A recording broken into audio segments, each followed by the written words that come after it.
Hello friends, स्वागत है आप सभी का एक बार फिर से इस चैनल पर। फ्रेंड्स, आज की इस वीडियो में हम लोग दो स्टॉक्स के बारे में बात करेंगे जहां पर फिलहाल हाल ही में बहुत अच्छा खासा ब्रेकआउट देखने को मिला है। दोनों ही कंपनी फंडामेंटल बहुत अच्छी हैं और आने वाले समय में स्टॉक के प्राइस में आपको अच्छा खासा एप्रिसिएशन देखने को मिल सकता है। तो चलिए वीडियो को शुरू करते हैं और देख लेते हैं दोनों स्टॉक को कि कौन से दोनों स्टॉक हैं और किस प्रकार का चार्ट पर उनका फॉर्मेशन बन रहा है। फ्रेंड्स, आज की हमारी पहली कंपनी है IIFL फाइनेंस लिमिटेड। फ्रेंड्स, ये कंपनी एक NBFC कंपनी है और लोन बिजनेस में है।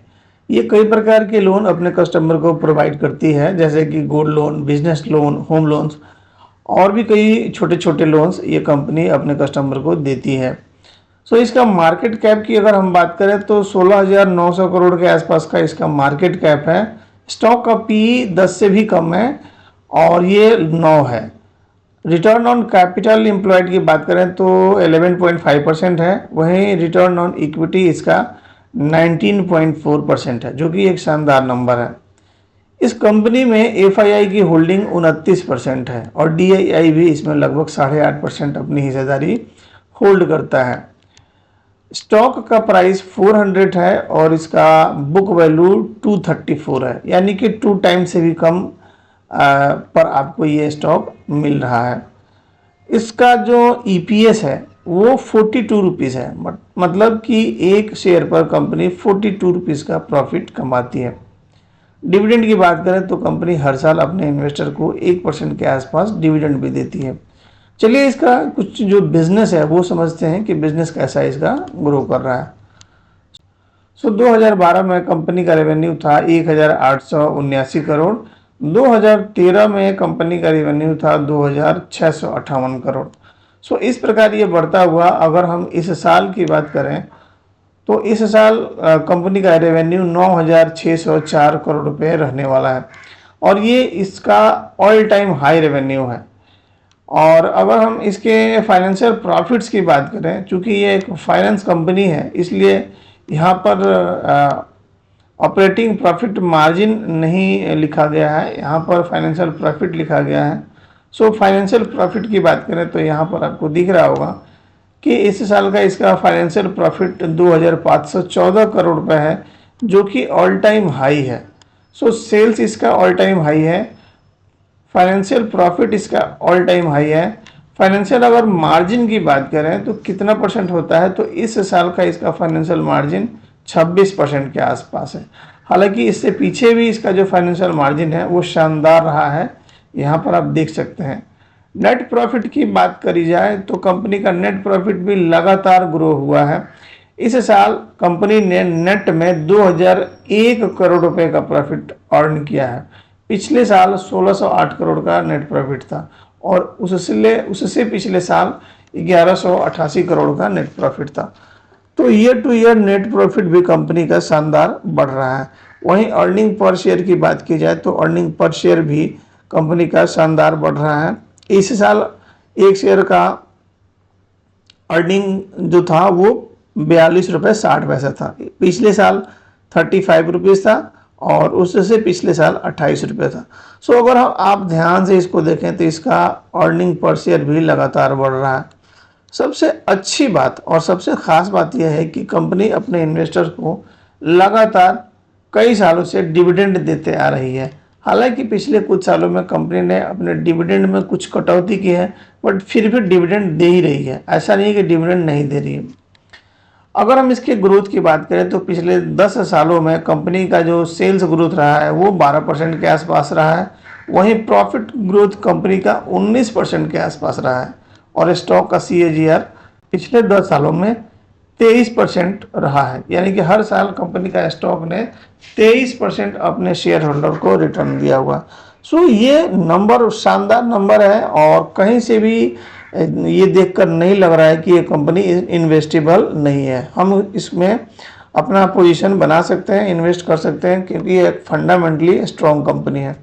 बैलेंस शीट की बात करी जाए तो यहाँ पर इसका चूंकि लोन का ही बिजनेस है, बोरोइंग इनके पास दिखेगा 40,768 करोड़ का बोरोइंग है। मतलब ये जो बोरोइंग है वही इनका बिजनेस है।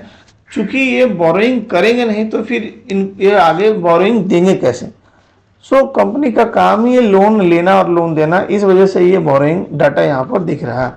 इन्वेस्टर्स की बात करें तो इसमें प्रमोटर की हिस्सेदारी लगभग 25% है। एफआईआई इसमें 29% अपनी हिस्सेदारी रखता है और डीआईआई भी इसमें अपनी हिस्सेदारी 8.5% रखता है। वहीं पब्लिक के पास ये स्टॉक 37% के आसपास है। सो फ्रेंड्स, अगर हम फंडामेंटली देखें तो कंपनी काफ़ी स्ट्रॉन्ग है और बहुत ही अच्छा बिजनेस कर रही है, बहुत ही अच्छा प्रॉफिट कमा रही है। लेकिन क्या चार्ट पर प्राइस भी सही लेवल पर है जहां पर हम खरीदारी कर सकें और एक अच्छा मुनाफा कमा सकें? तो चलिए चार्ट पर इसको समझने की कोशिश करते हैं। सो फ्रेंड्स, ये है आईआईएफएल फाइनेंस लिमिटेड का चार्ट। यहाँ पर आपको दिख रहा है कि स्टॉक ने बहुत अच्छा खासा एक रनर अप किया है और उसके बाद यहाँ पर एक गिरावट देखने को मिली है। सो गिरावट आने के बाद फिर यहाँ पर रिकवरी हुई है और एक कप पैटर्न का फॉर्मेशन हुआ है। कप पैटर्न का फॉर्मेशन होने के बाद एक बार फिर तेजी आई है, बट अभी फिलहाल स्टॉक उस कप पैटर्न का जो ब्रेकआउट था उस लेवल पर ट्रेड कर रहा है। यहाँ पर अगर आप देखें तो एक बहुत बड़ा रेड कैंडल बना था मार्च के महीने में और अच्छी खासी गिरावट देखने को मिली थी।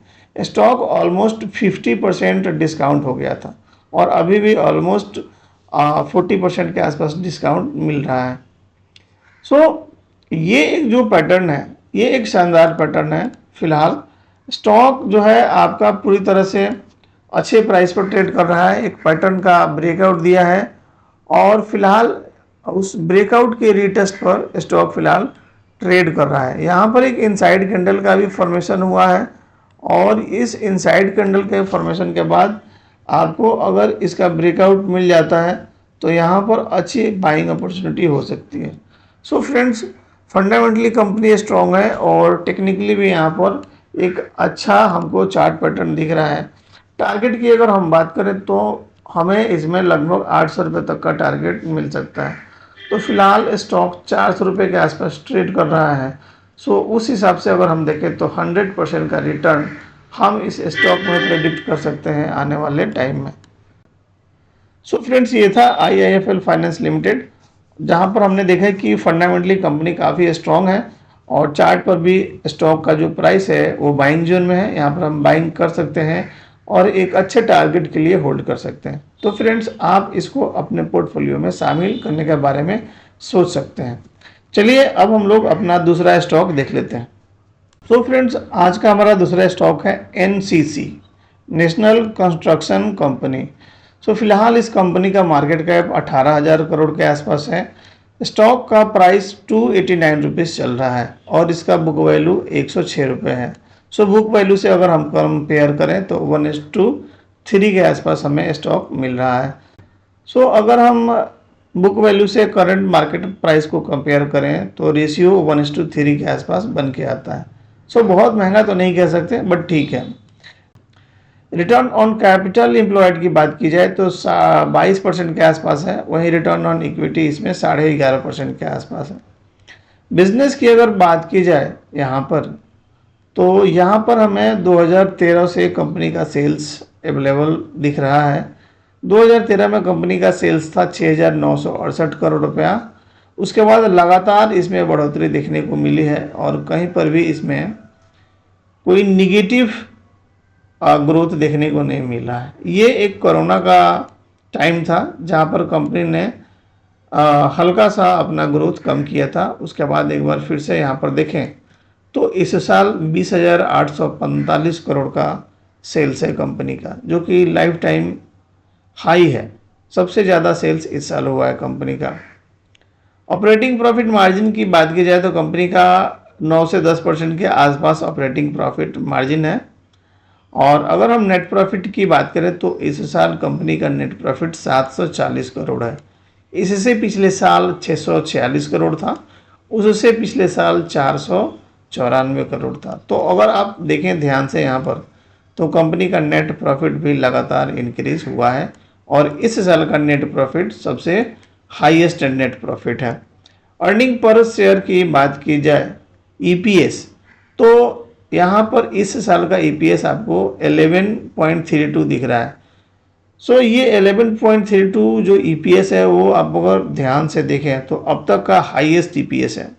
सो एक शानदार नंबर है, कंपनी बहुत अच्छा ग्रो कर रही है। और सबसे खास और सबसे अच्छी बात जो मैं हर शेयर में देखता हूँ कि जो शेयर है वो अपने इन्वेस्टर को हर साल डिविडेंड दे रहा है कि नहीं दे रहा है।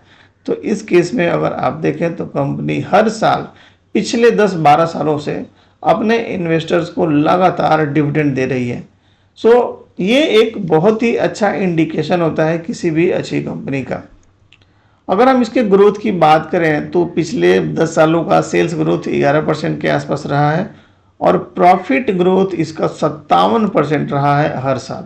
मतलब प्रॉफिट हर साल 57% बढ़ा हुआ है। स्टॉक का CAGR की बात की जाए तो पिछले 10 सालों में स्टॉक ने हर साल अपने इन्वेस्टर को 20% के आसपास का रिटर्न डिलीवर किया है स्टॉक प्राइस में। सो फ्रेंड्स, फंडामेंटल के हिसाब से तो कंपनी बहुत अच्छी है और इन्वेस्ट करने लायक है।